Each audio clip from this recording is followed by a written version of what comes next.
আজকে আপনাদের সাথে শেয়ার করব নকশিকাঁথা আর্ট করার নতুন একটি টিউটোরিয়াল ভিডিও।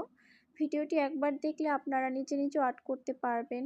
ফার্স্টে আমরা এখানে একটি বেবি নকশিকাঁথার উপরে করছি, আপনারা চাইলে বড় নকশিকাঁথাতেও করতে পারবেন। এখানে আমরা ফার্স্টে 5 ইঞ্চি করে কোট দিয়েছি, তবে আপনারা 6 বা 7 ইঞ্চি দেবেন, এটা আপনাদের কাঁথার মেজারমেন্ট অনুযায়ী। এখানে যেহেতু ছোট নকশিকাঁথা সেই জন্য আমরা 5 ইঞ্চি করে দিয়েছি। তারপর কোটের মাঝখান বরাবর এক কোট পরে পরে একটি করে ফুল আর্ট করছি। ফুলগুলো কিভাবে আর্ট করছি এর আগে অনেক টিউটোরিয়াল ভিডিওতে আপনাদের দেখিয়েছি, তবে আবার আপনারা দেখে নিন। একটু মনোযোগ দিয়ে দেখলে আপনারা নিজেও আর্ট করতে পারবেন। সেম প্রসেসিংয়ে আমরা এক কোট পরে পরে ফুল আর্ট করে নিলাম। আপনারা আপনাদের পছন্দ মতো ফুল দিতে পারবেন, তবে যারা একদমই পারেন না তারা আমাদের ডিজাইনগুলো ফলো করতে পারেন। তারপরে আমরা কয়েল শেপ দেব। এরকম কয়েল শেপ দিয়ে এর আগেও আমরা কাঁথা আর্ট করেছি, তবে এটি একটু ইউনিক যেহেতু মাঝখানে ফুল দিচ্ছি। আপনারা আমাদেরটা দেখে সেম প্রসেসিংয়ে কয়েল শেপটা দিয়ে নেবেন।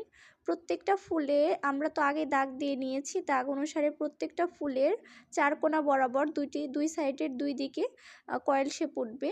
কিভাবে কয়েল শেপ দিচ্ছি দেখে নিন।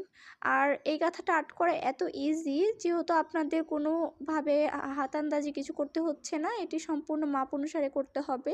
সো আপনারা আমাদের ফার্স্টে এটার মেইন টার্গেট হচ্ছে দাগটা ঠিকভাবে দিলে আপনারা আপনাদের পছন্দ মতো এই ডিজাইনটি একদম ইজিভাবে করতে পারবেন। এই ডিজাইনটি দেখতে মাশাআল্লাহ অনেক সুন্দর। এটি বড় নকশিকাঁথাতে করতে পারবেন। আমি বোঝানোর সুবিধার্থে বেবি নকশিকাঁথাতে করেছি। আর বড় নকশিকাঁথাতে করার সময় একটি পাড় দিয়ে নিলে পারেই অনেক সুন্দর লাগবে। আর আমরা প্রায় শেষের দিকে কাঁথাটি আর্ট করা, এখন হচ্ছে ফিনিশিং পার্ট। এখন হচ্ছে একটি করে পাতা দিয়ে নেব। 2টি কয়েল শেপের মাঝখান বরাবর একটি করে পাতা যাবে। আপনারা ইচ্ছা করলে পাতা কাস্টমাইজ করতে পারবেন, তবে এই পাতাটি দেখতে অনেক সুন্দর লাগে আর ইউনিক, সেই জন্য আমরা ভাবলাম এই পাতাটি দিয়ে আর্ট করি। আর আমরা অনেক আপুর কোশ্চেন থাকে যে আপু আপনারা যে আর্ট করেন এটি কী কলম দিয়ে আর্ট করেন। তো এখানে আমরা আর্ট করছি ডায়মন্ড পেন্সিল দিয়ে, এটি যে কোনো কাগজ পিতানে পেয়ে যাবেন। তো আর্ট কিন্তু সেম প্রসেসিংয়ে করবেন। আর এটার মেইন টার্গেটই হচ্ছে কাঁথার মাপ। আপনারা যদি কোডগুলো ঠিকভাবে মাপ অনুসারে না দেন তাহলে কিন্তু কাঁথাটি একটুও মিলবে না। সো ফার্স্টে আপনারা কোটের দিকে ভালো করে নজর রাখবেন। আর ডিজাইনটি দেখতে মাশাআল্লাহ অনেক সুন্দর।